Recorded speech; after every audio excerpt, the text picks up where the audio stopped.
Kjære venner, håper alle har fått litt blodsukkeret opp og oksygenet inn. Så da vi klare til neste. Da vi I can hear it. Da vi klare til Blir det brukbart nå? Ok, da vi klare til neste sesjon. 1 year ago, there was to be a performance in Bergen Fringe Festival.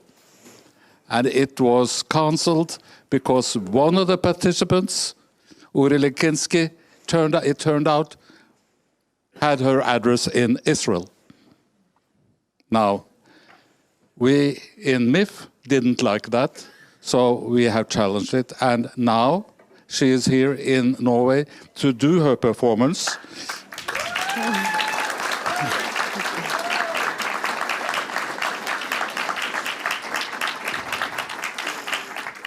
That she should have done 1 year ago in Bergen, and now she will do it in Bergen tomorrow, I believe. Tuesday. So if you are in Bergen on Tuesday, please tune in. Ori Lenkinski comes from Canada. She has her education in ballet, and she has been working as a ballet performer, as a dancer, as a choreographist, as a journalist. Yes. And I don't know really what more. That's enough. That's enough. Okay, good. And we are very happy to see you here in Norway. Now, to do this as a conversation, we are so lucky that we have gotten Mona Levin, whom I think most of you know from before. She also has her education from America, actually. Yes.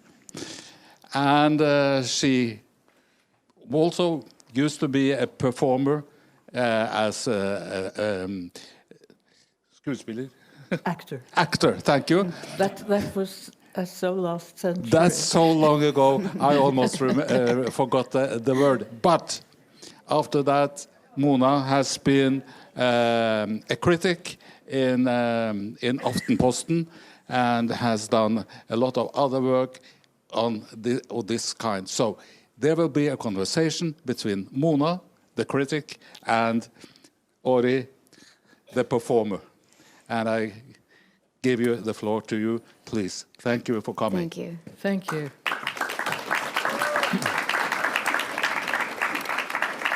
I don't think I'll be a critic today because I haven't seen enough of your work. Okay. I've seen some on YouTube, but I was so shocked at this thing last year that when I was asked to do this, I said yes immediately because actually I'm too old to work anymore. But this I couldn't let it go. So welcome to Norway, Ori. Thank you. I think you've come to people who appreciate you, wherever you might be born or wherever you're living. And as Jan said, you're Canadian-born, you're Tel Aviv-based, you are American-educated. Yes, American-educated. And you are a choreographer, writer, and journalist. And your work is devoted to exploring the connection between words and movement. Yes. So there's nothing political in that. Not outwardly, no. So, yet you were boycotted from performing this piece. I've seen photos, and you're on your knees, and you're holding a placenta. That is correct. And it's not a real placenta. that's a relief. Yes, for everyone. It's about birth, and it's, I assume, about the connection between mother and child. It's about birth. It's about the lack of information that is delivered to girls and boys or men and women about the pregnancy and birth process. It doesn't really arrive to it doesn't arrive to parenting. it's mostly just about the act of creating a life. I don't know if you're aware, but this performance is right smack in the middle of a big debate in Norway. I was not aware of that. No, it's about assisted or non-assisted birth help. Okay. And there was a big debate on television just less than a week ago. Huh. And it makes people very angry. Can you say something about that? Is that the same where you're...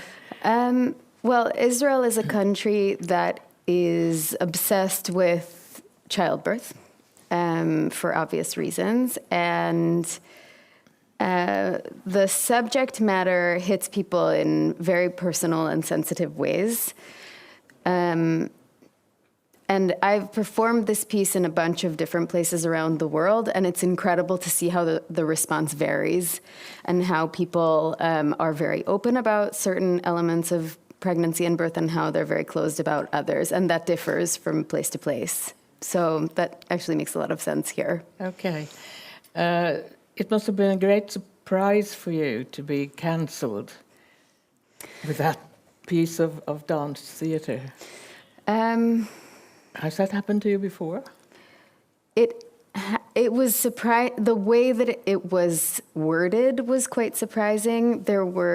Let's say they did not mince words in their withdrawal of my invitation, this email that I received. Shortly before, maybe 6 months before, right after the war began, I was meant to speak with a woman who was finishing her PhD in Wisconsin, but she's originally from Turkey. That conversation came out of a performance that I did of this piece in the Istanbul Fringe Festival in September 2023, where there was a big group of midwives and doulas and birthing professionals. So this woman reached out to me and asked if I could share with her from my practice and my research about this subject. And it must have been in the first 2-3 weeks of the war. I was with my family in Greece because we were trying to avoid traumatizing our children beyond what was what had already happened. And I received a very nasty message from this woman saying that she did not want to spend her time listening to the voice of someone who is on the wrong side of things, and that she wasn't interested in what I had to say anymore, which was sort of funny because I was offering to volunteer my time to help her with her PhD, and it wasn't something I had requested. That was when things were very, very new and very raw in our situation. And the Bergen Fringe Festival was surprising mostly because they reached out, they had invited me in 2023 in the previous edition of the festival. And I wasn't able to make it because I was on a tour in the States. And then they reached out to me again after the war started and said, would you be interested in coming this year? And it seemed like there were no surprises in who I am and where I come from. We had already had a relationship. And then they withdrew the invitations. That was a shock. And they were just very blatant about, we discovered where you live, so you're no longer welcome. Uh-huh. So there's no doubt as to the withdrawal of the invitation? No, and I composed a response which I sent to them, and in the second email that I got from this woman who was not the artistic director, but their producer, I think, she decided to go much deeper into her criticism of who I am and how I'm not outwardly resisting our Nazi regime and all the big words that people have been using for the last almost 20 months. It was shocking. Yes, of course. Of course. It's still shocking. Did it ever make you want to ask out loud, is this because I'm Jewish, or because what they say, you live in Israel? Oh, I wrote that I mean, I did say, first of all, you're revoking this invitation based on where I live, that without knowing anything about me, if I'm Jewish or perhaps Christian living in Israel, there are women that are from Canada who are not Jewish that live in Israel and are married to Israelis or happen to live in Israel for other reasons. If I was someone who had been affected directly by October 7th, if I no longer lived in Israel, but just happened to live in Israel for a period, they had no information about me. So it was hard to believe that it was about my postal code and more about what I imagined was my religious affiliation, which also she would have no way of knowing, but it was the type of terminology that I, as a third-generation Holocaust survivor, am very sensitive to. It came across very much seemingly about, I am Jewish, I am Israeli, and I am no longer welcome. Exactly. There weren't a lot of other ways to understand it.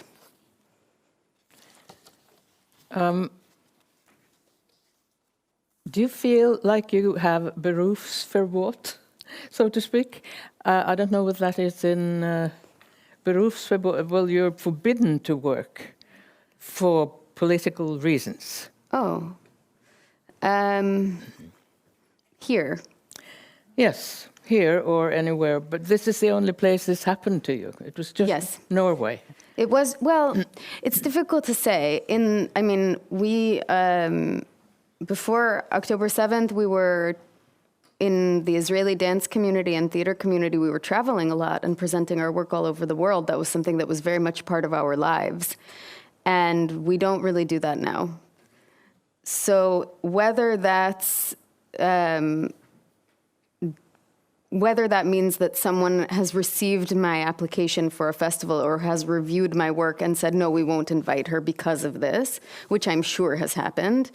I haven't gotten to the point of being invited and uninvited, but we definitely perceive the approach to Israeli artists as having changed pretty much, done a 180 since the war began. We're no longer welcome. We're no longer invited. People are very concerned about having the wrong type of people on a program. Things are very politicized. And in the end of at the end of the day, festivals are a financial endeavor, and they need to sell tickets. And it's hard to sell tickets when you're programming people that are no longer seen as desirable.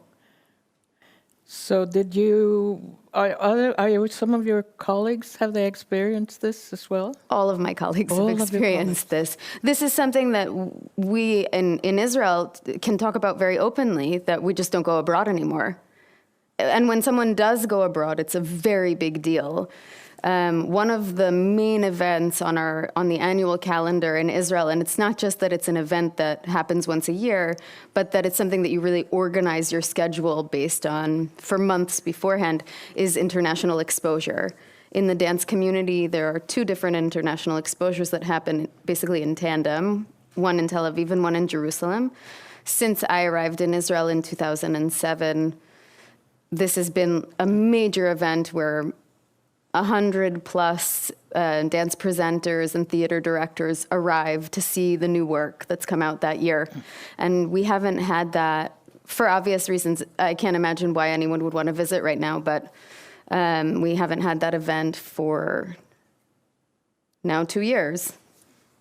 And there's actually, people are applying now for the next year, and there's an inside joke in Israel, it's like applying to be on the Titanic. It's not going to happen. I mean, it's going to go down. This international exposure isn't going to actually occur because something will happen in the news cycle and people won't want to visit. So it's not just that we're not being invited out, but people aren't coming in.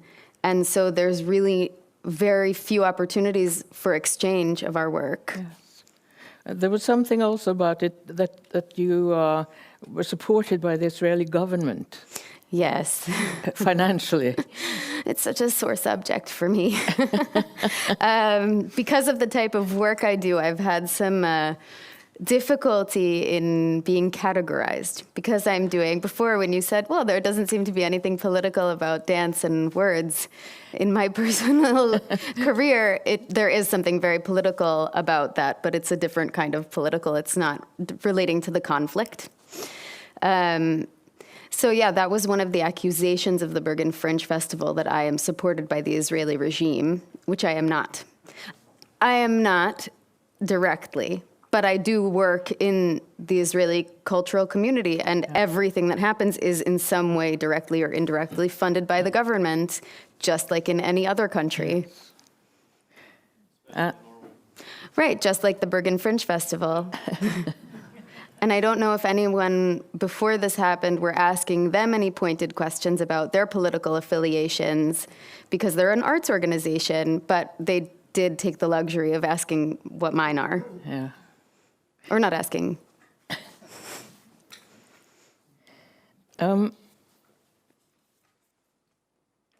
Is the Israeli government taking this in, what the artistic community is going through? Because that's such a big part of Israeli life, and how we perceive Israel from outside. It's art, music, it's all these things that are so important to Jewish life. And does the Israeli government seem to react to what you are being put through? I cannot presume to know what the individuals that comprise the Israeli government think or don't think. They're, as I perceive them, not in direct contact with our community at this time. Because of the war effort, a lot of budgets for arts have been cut. So the community is experiencing a very difficult time. And things are, the scene is already adapting itself, because that's what Israelis do, and that's what artists do. We adapt to whatever is available and whatever we can, whatever little bits of funding we can put together, whatever theater spaces or not theater spaces are available. It's very improvisational. So the arts community is very taxed, not taxed, I don't mean by paying taxes, also that, but very challenged by the current government's decisions, for maybe the right and wrong reasons, I don't really know.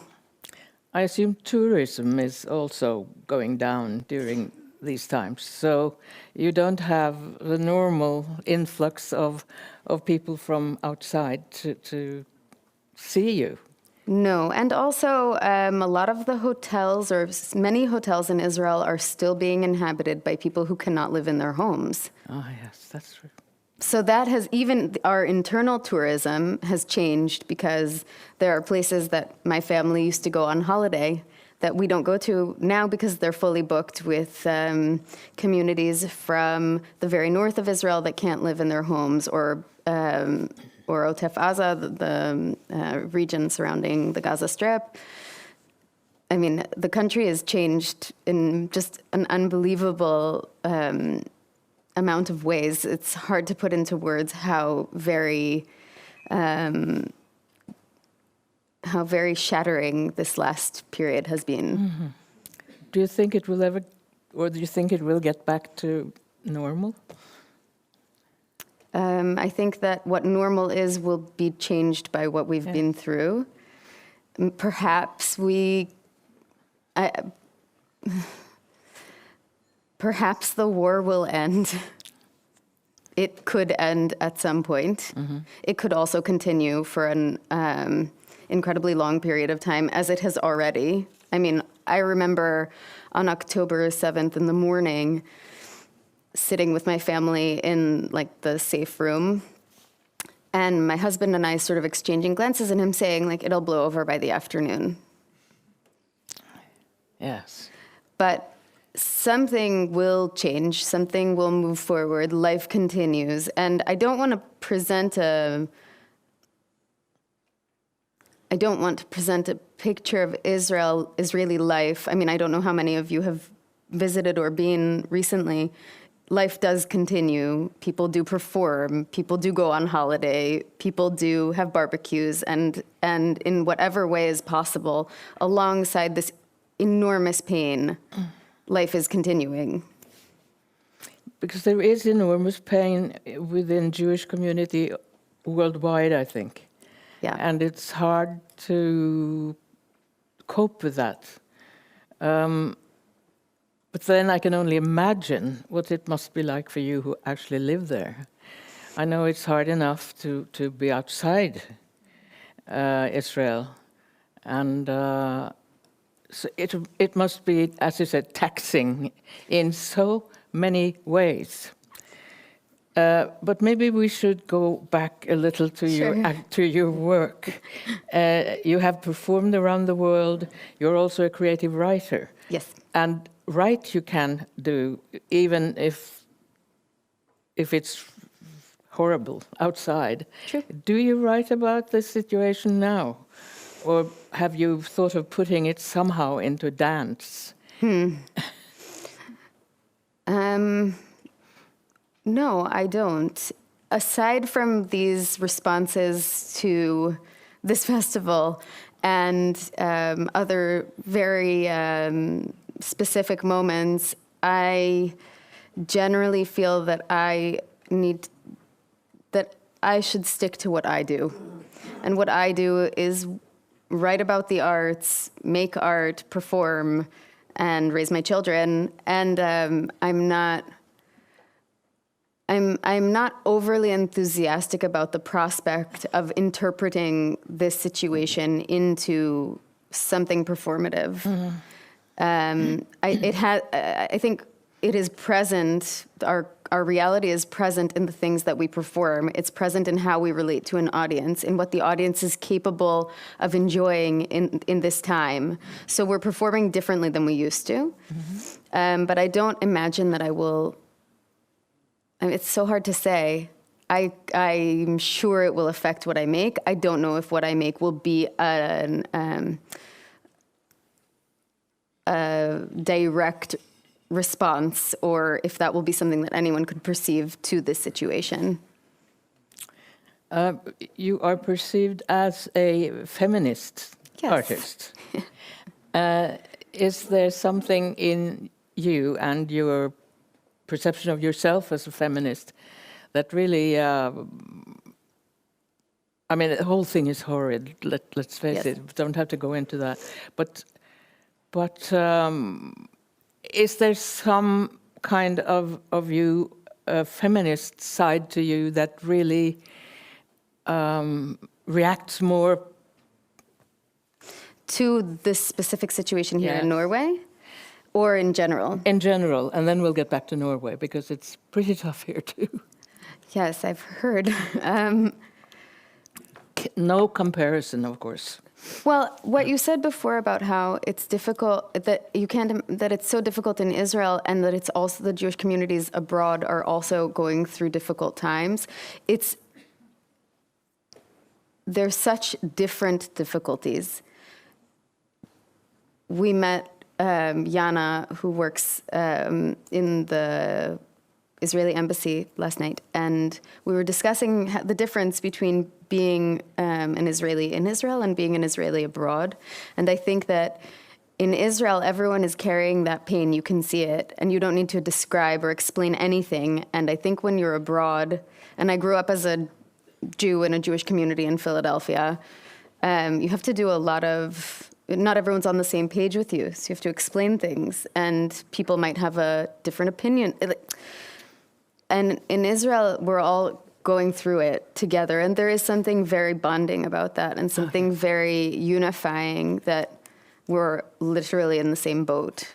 And I don't think that that's true necessarily for the Jewish communities outside of Israel. It's very lonely. Yeah. I mean, very lonely. I can imagine, it's very low. They're just. Yeah. In terms of my feminist views,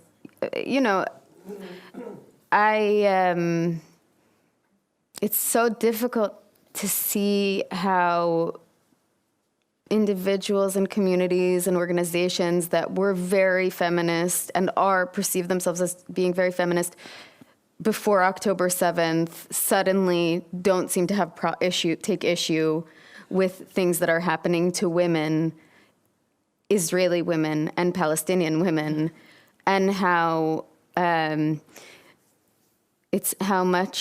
how deep the need is for it to be black and white. I've been very disappointed by that. I think the female hostages that have come back, their voices are just being drowned out by this polarized male conflict. Forgive me for saying male, but I will say that.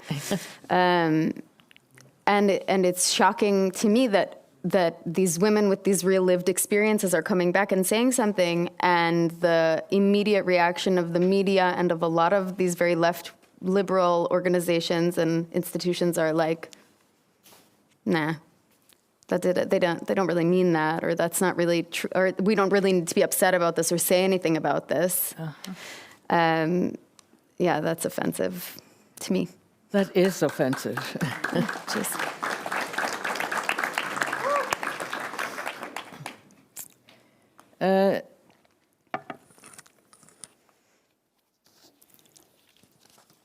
I'll go back for a moment to the birth Yes. preparation dance.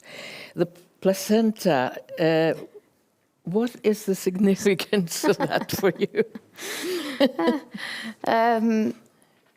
I remember that getting the placenta out was more painful than getting the baby out. Yeah, and did you know in advance that that's how it would be? I had no idea. Yep, that's what the show is about. That's what it is about. That's the show, basically, in a nutshell. It took me a very long time to process the experience of the birth of my older child, who we just celebrated the bat mitzvah of, so it was quite some time ago. Thank you. And I think like the crystallized moment of how shocking that event was the delivery of the placenta, and how I had no idea what they were talking about. And I had done, the birth preparation course, and I had done, I'm an educated person, and that was so shocking. And that amount, I don't like to not know things, so that amount of surprise in something that everyone goes through, anyone who has been born or has given birth has been in contact with a placenta, and I had no idea that it exists. So that became the basis of this, what I imagined at the start as a show that could kind of make a small corrective experience and give some of the information that I didn't have. I mean, the placenta is an incredible organ. It's the only temporary organ in the body, and it's huge. And we just kind of, at least when I gave birth, they just kind of threw it in like a bucket. And we're like, oh, that.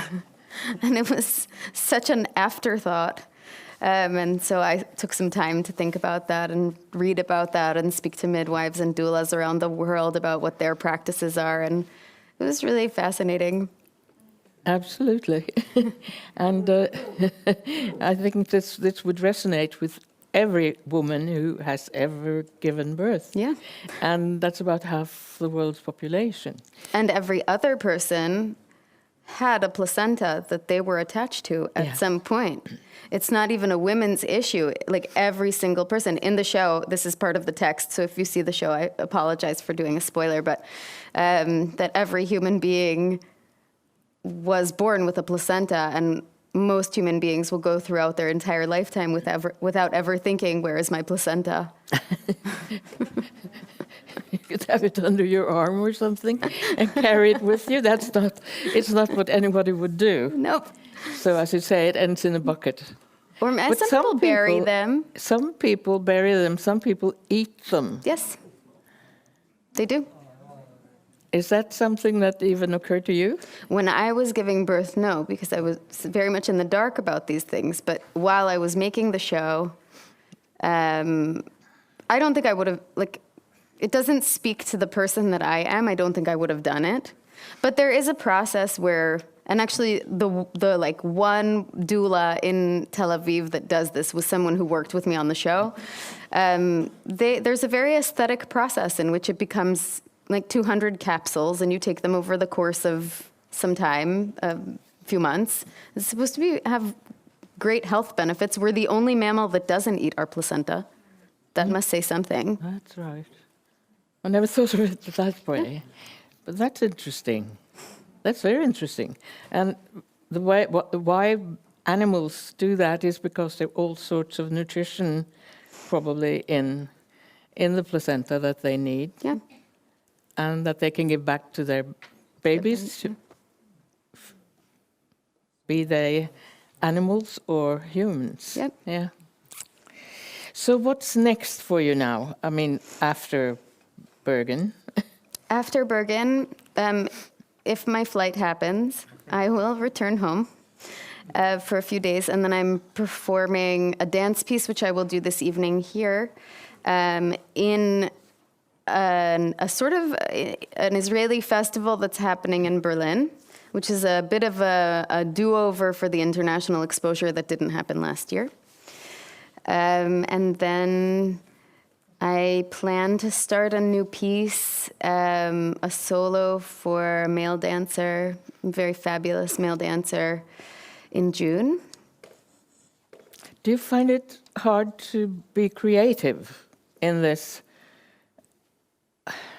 in these terrible times? It's hard to stay motivated when there's so much uncertainty. I think that to a certain level, we thrive when we have our routine. I don't have a lot of routine things in my life. I have making my children's lunch in the morning and sending them to school. My schedule is very fluid.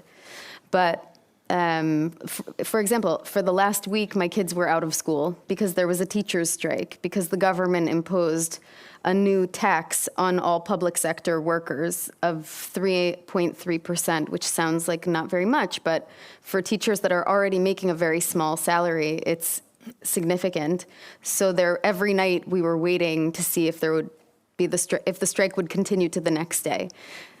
It's very hard to wake up and go to the studio and create when you're not sure where your kids are going to be and if there will be a siren and if a missile will hit the airport. And they're just the news cycle has become so incredibly quick and charged, and every day there's a fire or a missile or the strike.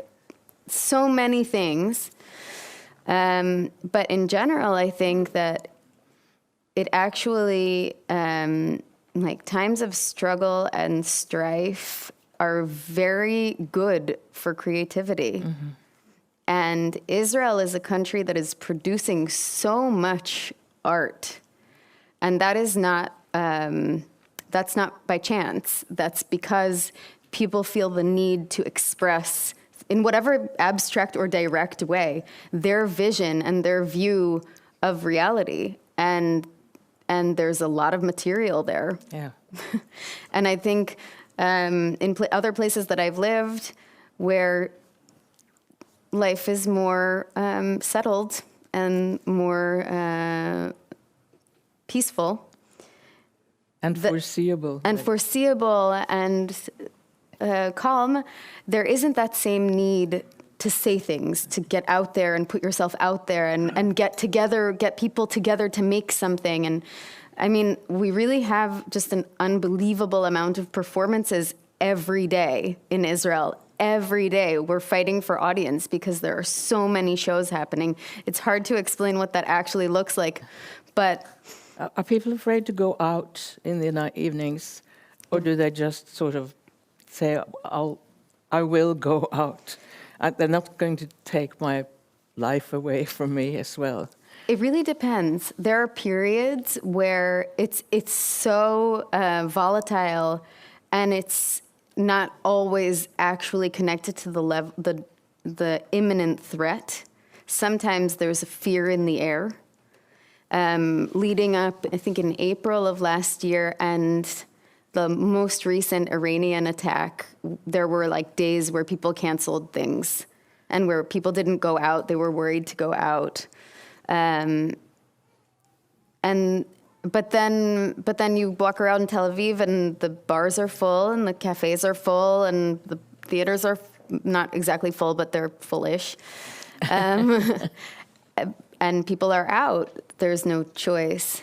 It just depends. Like we just had Memorial Day and Independence Day, the emotional roller coaster of the year. And for Memorial Day, there were still all of the events that usually happen. And then on Independence Day, where there are also concerts and, like performances and happenings, everything got canceled because of the fire in Jerusalem. Yeah. So like that was 2 days where we were like, I guess we should stay home. The next day, my daughter went out to spray silly string at her friends in a park and by herself, and that was fine. It's so dynamic. It's minute to minute. Thank you so much for telling us all of this. I think maybe somebody wants to ask a question. There is time for that, I think. You've been very patient. Oh, no, thank you. Yes, interesting questions. De som skal stille spørsmål må komme frem cirka her, så bare kom og stå i kø, fordi da blir det best på video. What made you move to Israel? My mother is Israeli, so I grew up visiting. And I was living in New York. I was 26, and I came to visit Israel. I arrived at the Suzanne Dalal Center, which is the big dance center there, and I fell in love with it.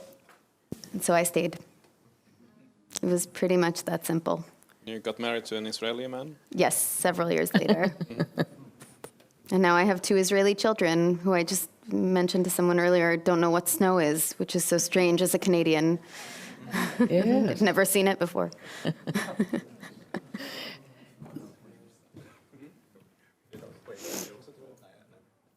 Thank you very much, Ori. Thank you. Very interesting, and I understand that your experience in Bergen wasn't too good. I do myself have same kind of experiences. I'm a study leader in a political party, and recently I invited the ambassador to Saudi Arabia, Carles Wiebe, to make a speech for us. He has also been ambassador to many other countries in the Middle East. And he has written 3 different books, which I also read. And he wanted to talk about Islam and what could happen in Norway. And I ordered then localities in Deichman, Bjørvika, and that was very nice, very good. And the day before, they cancelled it. And I tried to ask them, what's the problem? Now you have gone out and invited in an open invitation. Well, the only place that we invited was our own Facebook side, and I don't really think that Bjørvika is looking at that one. But we found out who was the culprit, and that was a young lady called Sofia Rana from the political party Red. And she's been on our Facebook all the time, and I'm just going to say that that's the same experience that I had, and I also did it with something called Sagene Idrettsforening, got exactly the same result. So I feel very much with you. Thank you very much for what you told us. Thank you.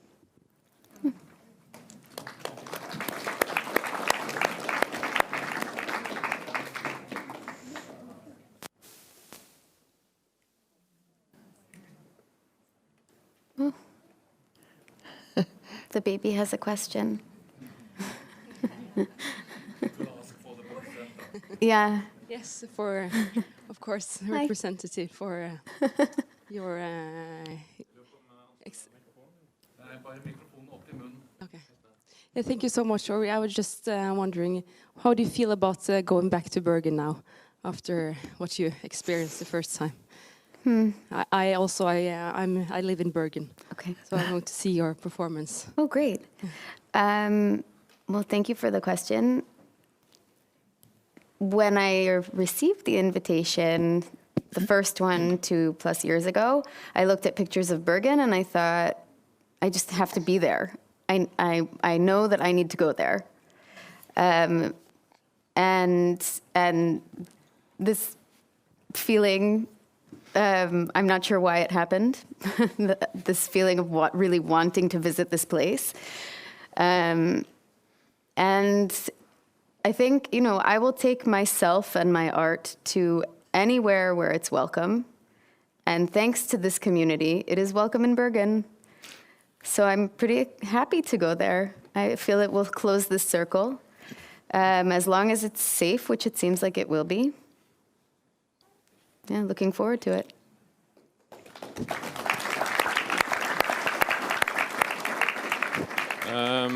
Could you describe your own experience of 7th of October?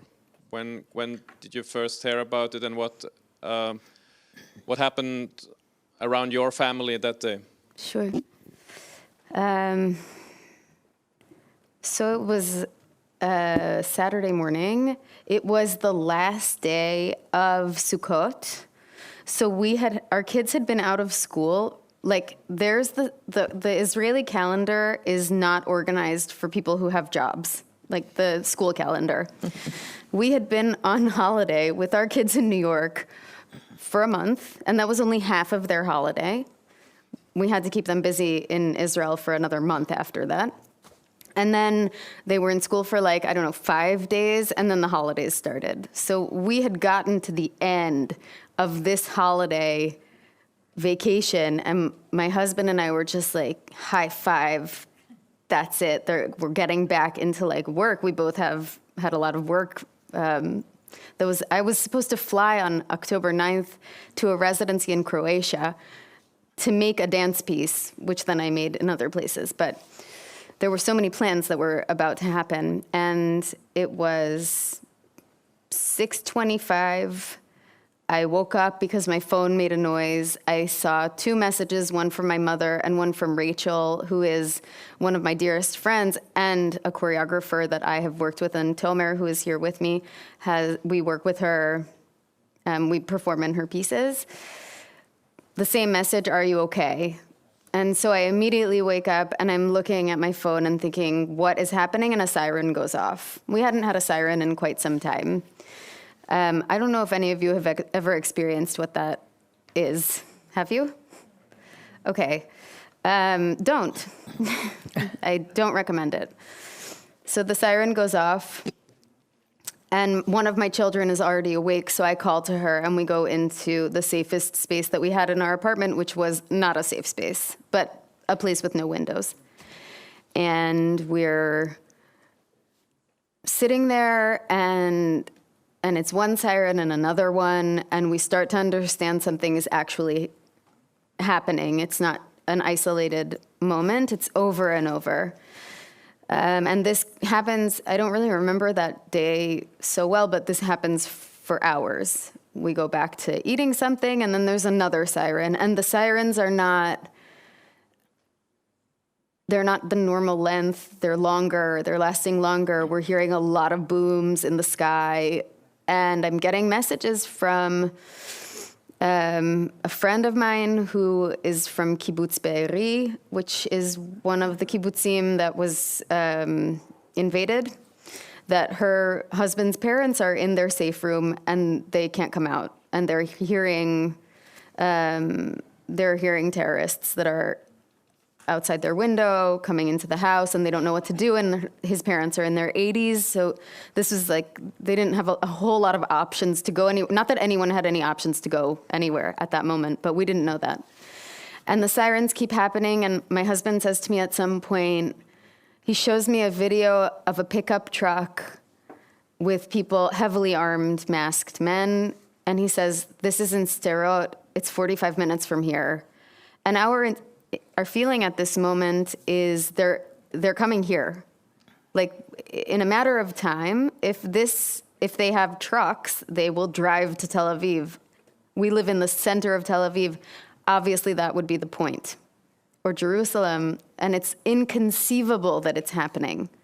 It's just impossible to describe eloquently the unfolding knowledge that this is actually taking place and that it's happening 40 minutes from our house, and my friend is camping right next to Gaza with her 3 little boys, and they're running across a field, and she calls me and she says, like, 6 o'clock and 6:30 in the morning, the sky turns orange, and we're running with our kids, like all of their camping gear, they never got back.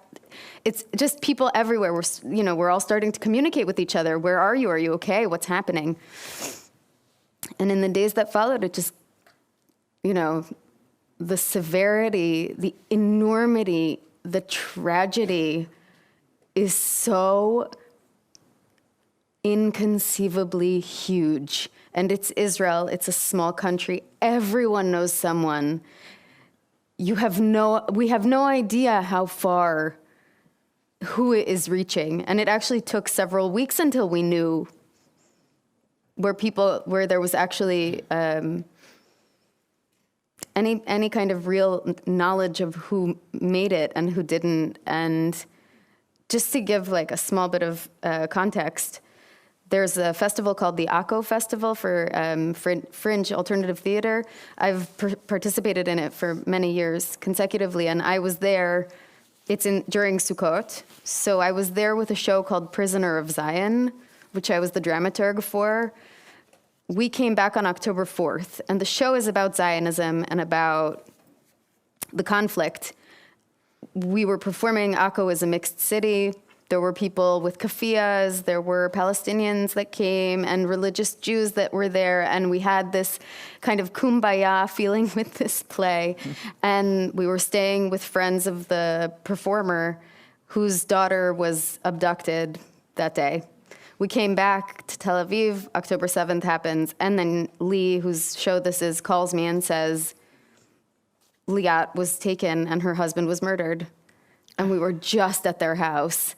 They're not people that I know well. They went to the camp I went to in America. But so in the weeks that followed, there were a lot of these, understanding that somebody that you knew or someone's sister or cousin or the waiter at the cafe that we go to every Friday is no longer there, that kind of thing.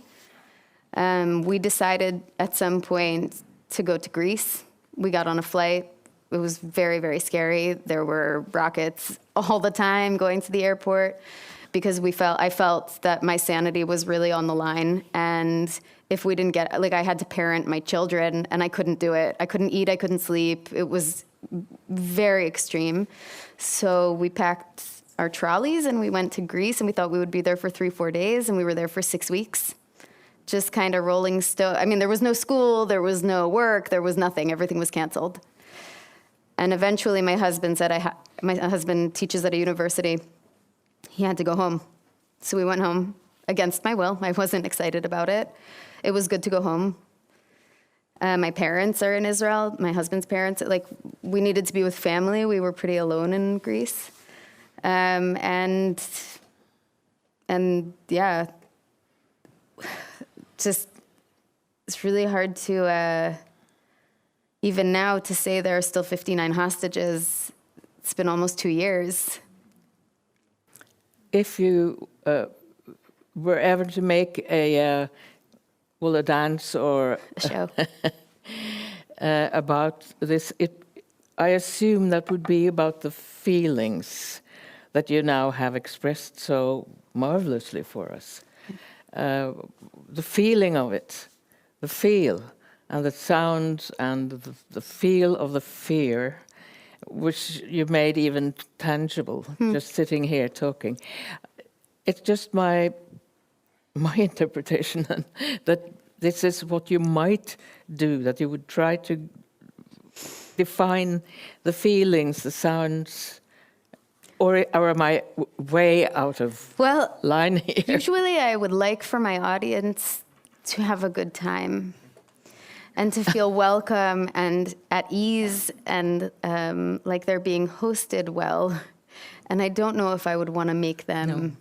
I was part of, I had the great fortune to be part of this artists lab this past year in an organization called Neve Shechter that is a sort of conservative Jewish organization, and they do sort of all kinds of different artistic projects. And at some point we had to make a project, so I thought I would do something about the sirens and the way that the siren affects our bodies, the way that you can't even in any way prepare yourself or get better at it. It's just, and the sound of that sound is designed so that you will not be able to sit idly by and say, oh, this time we're not gonna, it just jars, it puts your body into a certain mode. And I started to work on it, and then I just had this feeling like, why would I ever want to use this material? Mm-hmm. This is the most horrible sound.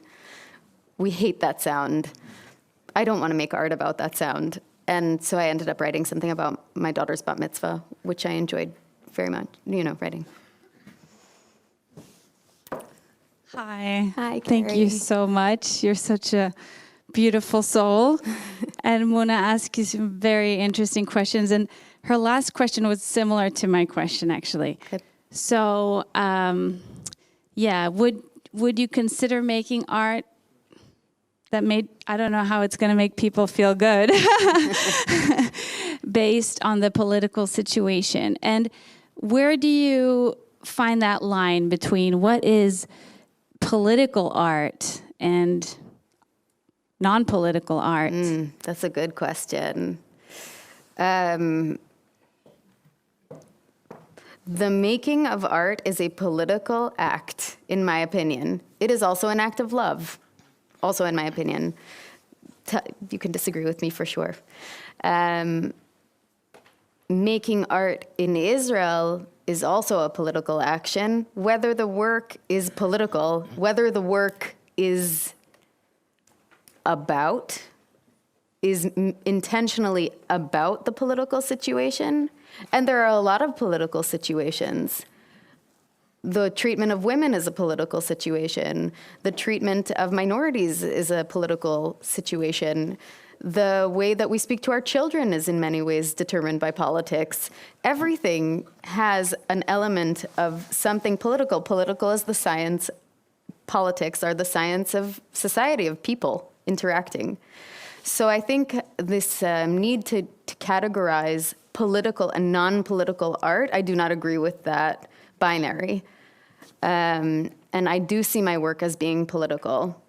It is not about the Israel-Palestinian conflict. It is not about Israel and Palestine. It is affected by Israel-Palestine. It is made there, and in many ways funded by the Israeli state and the Israeli cultural institution.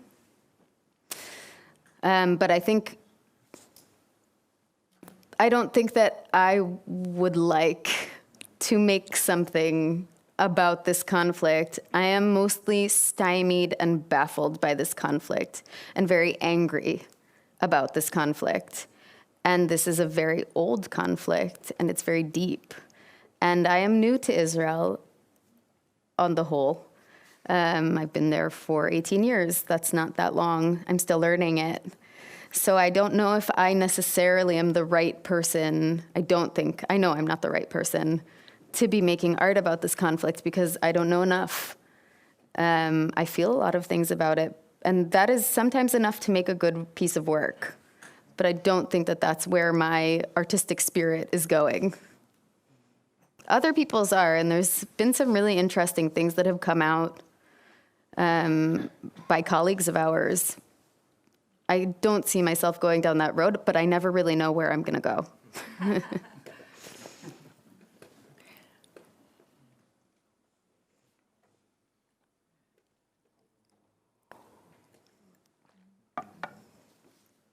Since there's like a quiet moment, I just want to say thank you so much for being here, and thank you for giving me this platform. It is not a small thing to me. It is very meaningful. And thank you to Mona also, and Conrad. And now it's our turn to say thanks a lot. Thank you. Thanks to Mona. A little gift for you to Oh, remember thank you. Norway. Oh my goodness, thank you so much. And then I will promote your performance in Bergen. Oh, great. Klokken 10, altså Nei, klokken 18 på tirsdag skal Ori ha forestilling i Salem konferansesenter i Bergen. Så hvis dere kjenner noen i Hordaland, så vi veldig glad hvis dere sender dem en egen oppmuntring til å delta. De kan da kjøpe billett via MIF sin nettside. Da blir det neste samling festkveld her klokken 7. Dere må ta med alle eiendeler ut, for de skal dekkes og omorganiseres her. Det blir servert aperitif ute i lobbyen allerede fra 6:30, så kom gjerne for å mingle der. Og så begynner det her inne cirka klokken 7. Og ja, hjertelig velkommen.